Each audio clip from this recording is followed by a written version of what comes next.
The Hobbit set does not have any precons, but what if we could make some? And not just building a random Hobbit commander deck, building a commander deck with the same template and parameters that a normal Magic commander precon has with the iconic characters that you want to see. Well, that's what we did. And I'm going to show you how you can do the same. Welcome back to Sadgic the Gathering. I'm your host, and I am an absolute slut for a commander precon. They are my favorite Magic product by a country mile. And the lack of Hobbit precons, especially after we had such amazing Lord of the Rings precons, has left me feeling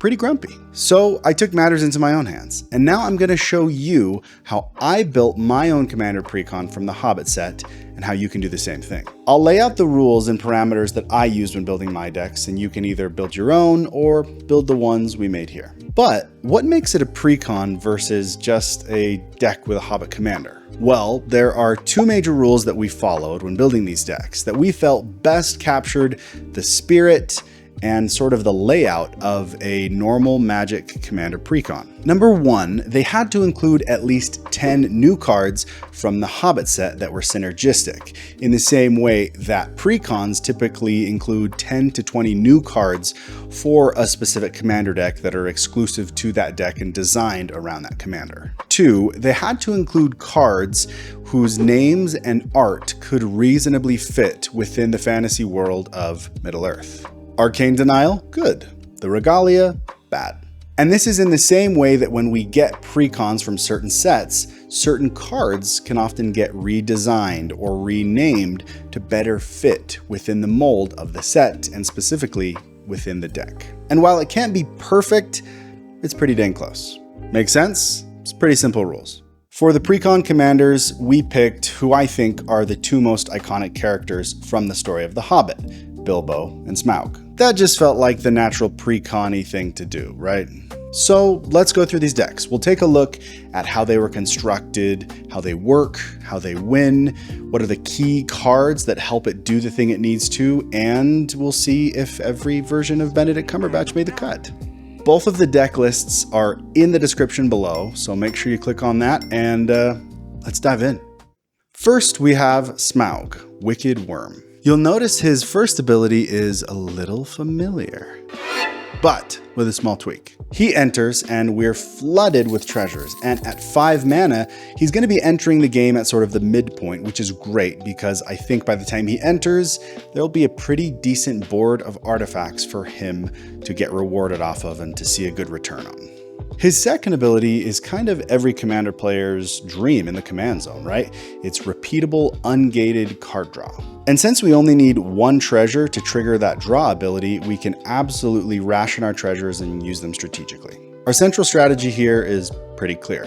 Make a lot of treasures, draw into our best cards by casting and controlling the board, and then do something really big with our Dragon's Hoard of treasures at the end of the game. The secondary commander here is Smaug the Impenetrable. At 7 mana, I do think he's better in the 99, but I think he can do okay in the command zone here as well. Okay, so let's get into how we set this thing up. We are running 29 creatures with some of the key pieces being Crime Novelist, which gives us some mana and some counters every single time we use a treasure. Reckless Fireweaver, Hedron Detonator, Mirkwood Bats, Nadier's Nightblade, and the Sackville Bagginses are all going to be chipping away at everyone whenever we either make a treasure or spend a treasure.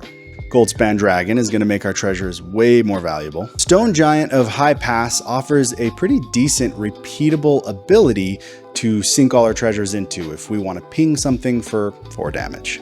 Of course, as a fountain of treasures himself, Smaug the Impenetrable will be a massive piece to kind of go bananas in the endgame. And lastly, winning with Hellkite Tyrant, while not very sportsmanlike, is very easy to do here. Next, we're running 10 instants, which are primarily going to be protection spells like Fake Your Own Death and Undying Evil, and removal spells like Withering Torment and Terminate. But you know, it wouldn't be a Smaug deck if we didn't throw in a big score or an unexpected windfall. And then we've got 13 sorceries, and this is kind of where it gets a little nasty. We're running a healthy amount of board wipes here with cards like Blood Money and Crux of Fate, which both fit perfectly.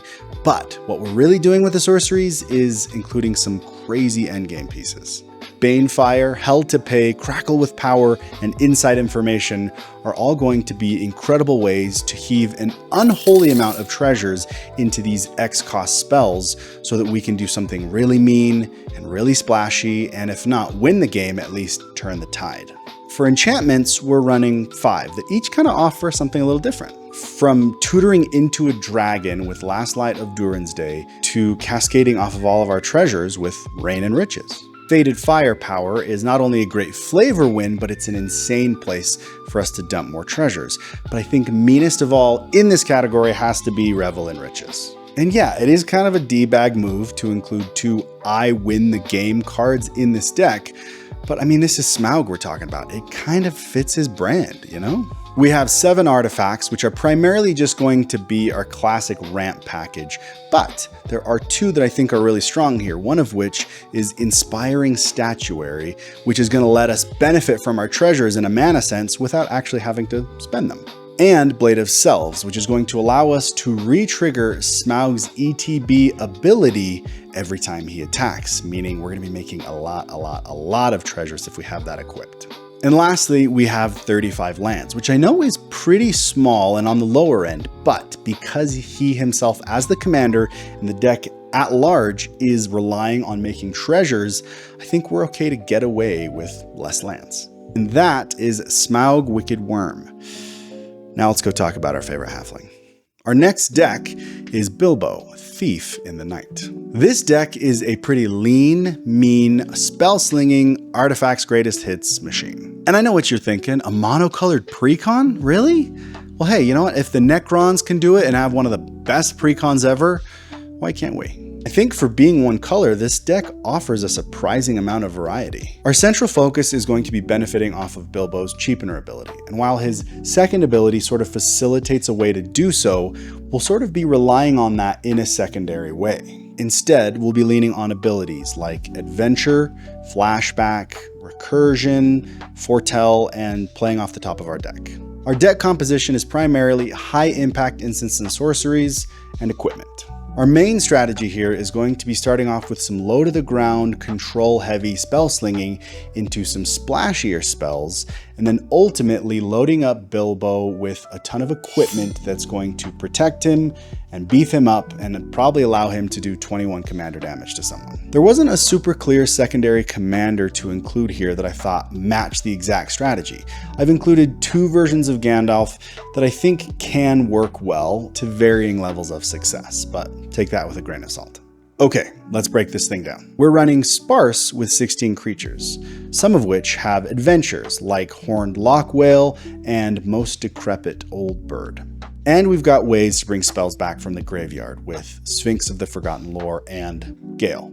Emery is a superstar here. She does exactly what we want by allowing us to bring back artifacts from our graveyard every turn. 2 very key pieces that are going to complement Bilbo's ability very nicely are Cemetery Illuminator and Magus of the Future. Both of them allow us to play cards off the top of our library. Cemetery Illuminator is kind of more of a graveyard hate piece, and you kind of have to work in order to build up the cards you want to be able to play off the top, but they both do exactly what you want. Otherwise, the creatures aren't really the star of the show here. Instants are where we start to get into some fun territory here. We're running 12 that offer a lot of different value. We've got some target removal and some counter spells with Swan Song, Snap, and Pongify. We also have some card draw and filtering with stuff like Riddles in the Dark, Thirst for Knowledge, and Brain Surge. 2 big endgame pieces here are High Tide, which is going to allow us to make a flood of blue mana, and Mirror Form, which is going to allow us to turn all of our artifacts and creatures into something big that can win the game. Next, we have 12 sorceries, and this is going to be mostly where we get our high impact spells from. We're obviously going to run our board wipes here, like Spectral, Deluge, and Consuming Tide. But our big plays are going to come in the form of cards like Subjugate the Hobbits, Sleep, Season of Weaving, and Bilbo's Burglaring. My personal favorite is Rise and Shine, which is going to turn our mountain of artifacts into an army of artifacts that have 4/4. Our 5 enchantments are going to help our central strategy a ton with cards like Future Sight and Fortune Teller's Talent. Propaganda is going to protect us a bit because we don't have a ton of creatures, and Secrets of the Dead is a really solid draw engine in this deck. Uncover the Moonlighters is actually a really awesome draw piece here because we're going to be casting primarily non-creature spells, and we don't mind discarding because we kind of do need to fill up our graveyard. Okay, remember what I said about instants and sorceries being really important in this deck? Yeah, but not nearly as important as the 17 artifacts that we've included here. These are the real stars of the show. This is truly our treasure hoard. This is what Smaug is guarding, and we're taking it all. Here you're going to find a huge selection of artifacts, primarily equipment, that is either going to protect Bilbo, make him unblockable, juice him up, or otherwise create some really, really big turns. Our protection pieces include classics like Swiftfoot Boots and Lightning Greaves, but we also have stuff that makes him unblockable, like Whispersilk Cloak and Bilbo's Ring. We've got a classic ramp package here with Soul Ring and Arcane Signet, but we also have a very flavorful inclusion in the form of Tempting Contract. Evisceration. Incineration. Plus, we've got lots of synergistic stuff with spell slinging with both Glamdrings, Sword of Wealth and Power, and Wizard Staff. And to help us finish out the game in style, we've got a Palantir plus Bilbo's new Sting. Hey, speaking of cards that your pod will totally love and not at all make them want to drag you behind their car, I really wanted to include the One Ring here. I get that a normal Precon would definitely not run it, and I didn't want to ruin your immersion, so it's not here. But if you have one on hand, I say this is the perfect place to put it. If not, you can stick with your Precious or whatever. But if we're making a greatest hits Middle-earth artifact deck, I say you gotta put it in. Finally, we've got 37 lands with 3 standouts. Mistrise Village is going to make our stuff uncounterable. Dragon Cursed Halls is going to make it so that Bilbo has an outlet to make treasures. And Rogue's Passage is a perfect inclusion here. And that is the whole ball of yarn. I definitely could have picked other commanders like Thorin or Bard, but what's more iconic than a dragon and his little buddy? But I want to hear from you. What do you think of these commanders? How would you build them? I'm curious to know how you're going to approach commanders from this set. Who are you going to build? How are you going to build them? Do not let the lack of precons get you down.